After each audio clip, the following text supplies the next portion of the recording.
മുഖ്യമന്ത്രി പിണറായി വിജയന്റെ മകൾ ടി വീണയ്ക്ക് ഹാജരാകാൻ നിർദ്ദേശിച്ച് ഇന്ന് സമൻസ് അയക്കും.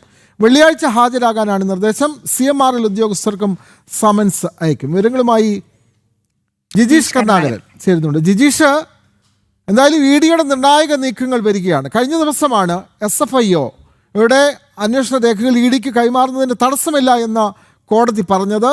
അതിൻ്റെ കൂടി ഭാഗമായിട്ടായിരിക്കുമല്ലോ ഇപ്പോൾ സമൻസ് വീണയ്ക്ക് അയക്കാൻ വേണ്ടി തീരുമാനിച്ചിരിക്കുന്നു. അപ്പോൾ കൊച്ചി ഓഫീസിലായിരിക്കുമോ ഈ വീണ ഹാജരാകേണ്ടി വരിക? അത്തരം കാര്യങ്ങൾ നമുക്ക് ലഭിക്കുന്നുണ്ടോ? CMRL ഉദ്യോഗസ്ഥർക്കും അതുമായി ബന്ധപ്പെട്ട ആളുകൾക്കും ഈ ED നോട്ടീസ് അയക്കുമെന്ന് അറിയുന്നുണ്ടല്ലോ. കൂടുതൽ വിവരങ്ങൾ ജിജീഷ് കർണാകരൻ. വിനോദ്, അശ്വതി, ഏറ്റവും നിർണായകമായ എൻഫോഴ്സ്മെന്റ് ഡയറക്ടറേറ്റിന്റെ ചില നീക്കങ്ങൾ തന്നെയാണ് നമ്മൾ നൽകുന്ന ഈ വാർത്ത എന്ന് പറയുന്നത്. അതനുസരിച്ച് ടി വീണയ്ക്ക് ഇന്ന് അന്വേഷണ സംഘം സമൻസ് അയക്കും. അവർ ഈ വെള്ളിയാഴ്ച 12-ാം തീയതി കൊച്ചി ED ഓഫീസിൽ ഹാജരാകണം.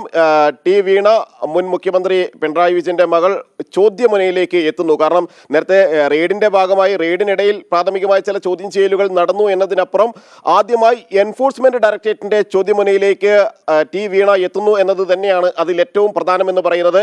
നേരത്തെ ഇതുമായി ബന്ധപ്പെട്ട് വിനോദ് പറഞ്ഞതുപോലെ ഇന്നലെ രേഖകളടക്കം നൽകാൻ വേണ്ടിയുള്ള ഒരു നിർദ്ദേശം കോടതി നൽകിയിരുന്നു. അതിനെ തടയിടാൻ വേണ്ടി CMRL പരമാവധി ശ്രമിച്ചു. എന്നാൽ അത് ഫലവത്തായില്ല എന്ന് മാത്രമല്ല, കോടതി എൻഫോഴ്സ്മെന്റ് ഡയറക്ടറേറ്റിന്റെ വാദങ്ങൾ മുഴുവൻ അംഗീകരിക്കുന്ന ഒരു സ്ഥിതിയും ഉണ്ടായിരുന്നു. അതിന്റെ എല്ലാം കൂടി അടിസ്ഥാനത്തിൽ അനുകൂല സാഹചര്യങ്ങളെല്ലാം തന്നെ എൻഫോഴ്സ്മെന്റ് ഡയറക്ടറേറ്റിനെ സംബന്ധിച്ചിടത്തോളം ഉണ്ട്. കോടതികളെല്ലാം അന്വേഷണം മുന്നോട്ട് പോകട്ടെ ശക്തമായി എന്ന ഒരു നിലപാടിലേക്ക് പോകുന്ന ഘട്ടത്തിലാണ് ടി വീണയ്ക്ക് സമൻസ് അയക്കുന്നത്. ടി വീണയ്ക്ക് മാത്രമല്ല, CMRLന്റെ മാനേജിംഗ് ഡയറക്ടറായ ശശിധരൻ കർത്തയ്ക്ക് സമൻസ് ഉണ്ട്. ഒപ്പം തന്നെ CMRLന്റെ മാനേജിംഗ്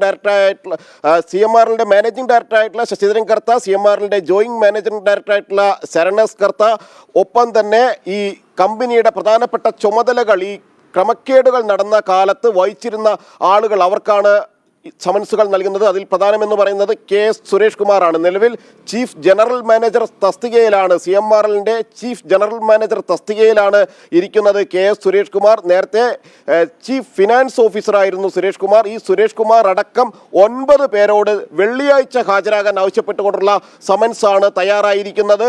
ഇന്ന് അത് അയക്കുകയും ചെയ്യും അന്വേഷണ സംഘം. ഈ പറഞ്ഞ ആളുകൾക്കെല്ലാം തന്നെ സമൻസ് അയക്കും. അവർ 9-ാം തീയതി ഇതുമായി ബന്ധപ്പെട്ടുകൊണ്ട് വെള്ളിയാഴ്ച ഹാജരാണ്. 12-ാം തീയതി വെള്ളിയാഴ്ച ഹാജരാകണം. ചോദ്യം ചെയ്യലിന് കൊച്ചി ED ഓഫീസിലാണ് ഹാജരാകേണ്ടത്. വീണയെ സംബന്ധിച്ചിടത്തോളം വീണയ്ക്കാണെങ്കിലും CMRLാണെങ്കിലും കൂടുതൽ പ്രതിരോധത്തിലേക്ക് പോകുന്നു. എൻഫോഴ്സ്മെന്റ് ഡയറക്ടറേറ്റിന്റെ അന്വേഷണം ശക്തമായി മുന്നോട്ട് പോകുമ്പോൾ അന്വേഷണ സംഘം മുന്നോട്ട് വയ്ക്കുന്ന തെളിവുകളുടെ അടിസ്ഥാനത്തിലുള്ള ചോദ്യം ചെയ്യലുകൾക്ക് ഇനി ടി വീണ മറുപടി പറയേണ്ടി വരും. പ്രത്യേകിച്ച് കഴിഞ്ഞ ദിവസം SFIOയിൽ നിന്ന് നിരവധി രേഖകൾ അന്വേഷണ സംഘത്തിന് EDക്ക് ലഭിച്ചിരുന്നു.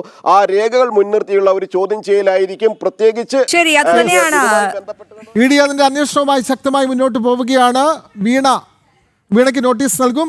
CMRL MD അടക്കമുള്ള ആളുകൾക്കും ചോദ്യം സമൻസ് അയക്കുമെന്നുള്ള വാർത്തകളാണ് ജിജീഷ് പങ്കുവെക്കുന്നത്.